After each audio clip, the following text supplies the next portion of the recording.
How we doing today, guys? It's Jesse with the Common Man Corpus Christi, bringing you news and politics through a common sense lens. And so I wanted to go over this little op-ed this morning. This is from The Blaze. It was tweeted out by one of my favorite pundits, because of course he was promoting his own op-ed once I realized who it was from. But I think this is really important. Steve Deace is currently doing a Theology Thursday, breaking down this book like chapter by chapter and talking about highlighting some of the most major points. So even if it's one of those things that you can't afford the book right now because money's tight or whatever like that, you can watch all of his episodes without the specials on Rumble for free. So if you want to watch on Thursdays, you can actually watch him go through this book chapter by chapter. I've already seen the first couple of episodes going through it, and man, holy crap. You talk about some incompetent poop going on in there. It was straight shit. Atlas, I've seen Atlas interviewed many a times, and this was one of those things he never really wanted to get into this too deep, I think, until he could actually write it down. So here we go. Let's check out this op-ed from Mr. Steve Deace. Scott Atlas's new book exposes those in the Trump admin who screwed the American people during the COVID crisis. And just an FYI, at least 4 of them are in that picture right there. After reading Dr. Scott Atlas's must-read book, A Plague Upon Our House, My Fight at the Trump White House to Stop COVID from Destroying America, my first thought afterwards was just to post, all work and no play makes Jack a dope boy, all work and no play makes Jack a dope boy, repeatedly, or begin screaming, red rum, red rum. Of course, why wouldn't you? Instead, here's the impression you get about the key people in the Trump White House after reading it.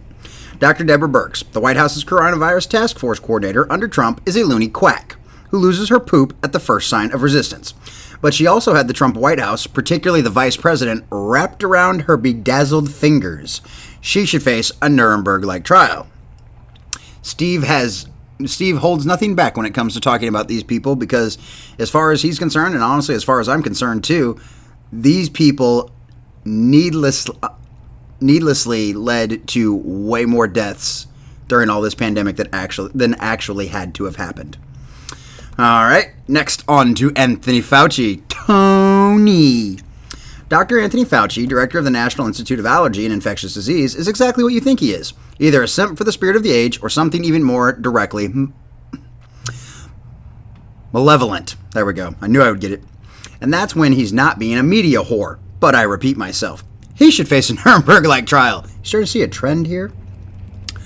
Former Vice President Mike Pence should never, ever, never, ever, never hold public office anywhere free again.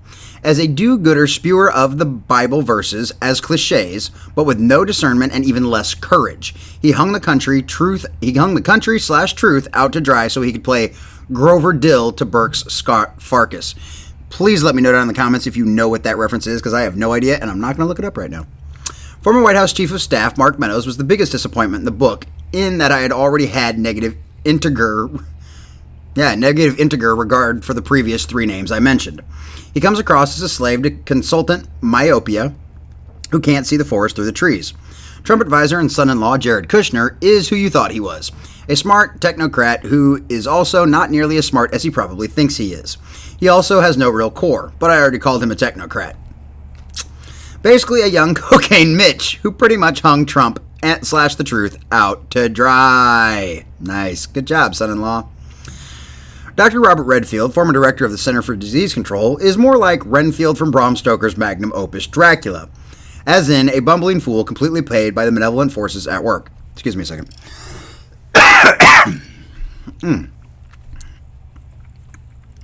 If this book were any longer, he would have been in a corner cubicle at the CDC taking the wings off flies because the blood is the life. That I definitely get. Corporate media really is the enemy of the people. This is the one prophetic thing Trump said as president, and the most prophetic thing any president has said since Reagan called the Soviets the evil empire. There's prison soap scum, rusted homeless sidewalk poop in San Francisco, and then there's them. Ooh, burn! Which finally brings us to President Trump. He's portrayed as a political prisoner by the very staff he surrounded himself with. His basic instincts were often right, but his craven instinct to hire based on anything other than severe conviction made him Caesar and too much of the White House staff Brutus. Trump's staff really thought that they were going to win the election without truly confronting the heart of the matter, and then they could just clean it all up after the fact. Throughout the book, they repeat, "Don't rock the boat," as some kind of magic incantation or pagan mantra. Remember, it's a cult. They became slaves to the very enemy media they claimed their boss had defeated, and then Trump neutered himself by following their lead. Never once in the book does Trump preemptively overrule his staff, but he just delegates all serious responsibility to total hacks. Sure, Trump would disobey his staff and go with his instincts once in a while during a meeting or after an event was already underway. But then, afterward, he just permitted key staff to completely undermine him on both message and policy. This sorry pattern repeats during the entire book. Trump gets rolled constantly. Keep in mind, Atlas served in the White House for only about 3 months, and it was toward the end of the administration. No one had the testicular fortitude to fire anybody whose covert failures clearly deserved it, starting with Trump. Which means someone credible needs to run against Trump for the nomination in 2024, just so we can test him, if nothing else. He needs to be asked plainly and clearly what lessons he learned, what vetting processes he now has for hiring, etc. Because we simply cannot afford another banal dose of ego and rah-rah talking points. Trump needs to substantively show he can lead, especially because he can serve only one term if he wins again. So why not truly go for broke this time? But what Atlas depicts, while clearly trying to cast Trump in a favorable light overall, is a president who lacks the will/worldview to lead his staff, while also routinely hiring really bad staff. This is a toxic combination, and it's why we've got Dementia Joe and Managed Decay right now. Every patriot in America needs to read this book to see how the sausage is made, unless you are prone to self-harm or cardiac arrest, because it is that frustrating at times. There were several instances where I had to pause, gather myself because I was getting so worked up. It's an excellent read, but it's also not for the faint of heart. Finally, spare me if you think any of this is too harsh. We're about to lose our beloved way of life for good. There is no more time for pleasantries or sanctimonious shilling. We are in the end game now, and lines are drawn. You're either Canadian truck driver or Trudeau, with no in between, unless you're just a cuck.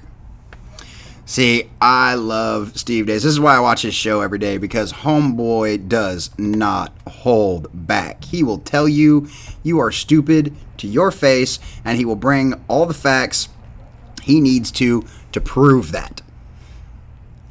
So I highly recommend you go and get this book if you can and read it. Like I said, if you can't, watch the Theology Thursdays every week on the Steve Dace Show on Rumble. I doubt much of it's on YouTube anymore. But, I mean, it wasn't just Fauci. It wasn't just all these mayors and governors doing, It wasn't just all these mayors and governors doing all of this kind of stuff. It was literally people that we voted for, people that were wearing our jersey, that lied to us, that refused to take any account of anything. These people did not have any studies. They did not have any data. That's one of the many things I've learned from listening to Scott Atlas's interviews. These people would come to meetings with no data, just opinions. They were speculating on everything with no hard facts to back them up. And that's how we ended up in COVID stand forevs, everybody. Like, that's how it ended up happening. Because Trump never had the balls to fire Fauci. He didn't have the balls to fire Burke, or Redfield. Get these people the hell out of there. Now, I get you can't always fire government employees right away. But what you can do is you can move them into a different position where they're not making decisions like this while you finish firing them. That's how that government stuff works. Trump screwed up on this. And if you can't handle that, if you're such a Trump, Trump is everything, you're such a Trumper that you can't handle that he seriously screwed the pooch on this, then I don't know what to tell you. You probably shouldn't be here. Because I like Trump, and I like a lot of things he says, and I like a lot of things he did. But I'm no loyalist. You screwed us, dude. And you need to answer for this. We need Nuremberg-style trials when all of this is over with. Because that's the only way you're going to restore faith to anybody. And if that's not a campaign promise you make to fully investigate this down to the very last inch, then, Bubba, you don't deserve to be our president. So, this is Jesse with the Common Man, Corpus Christi, bringing you news and politics through a common sense lens. Thanks, guys.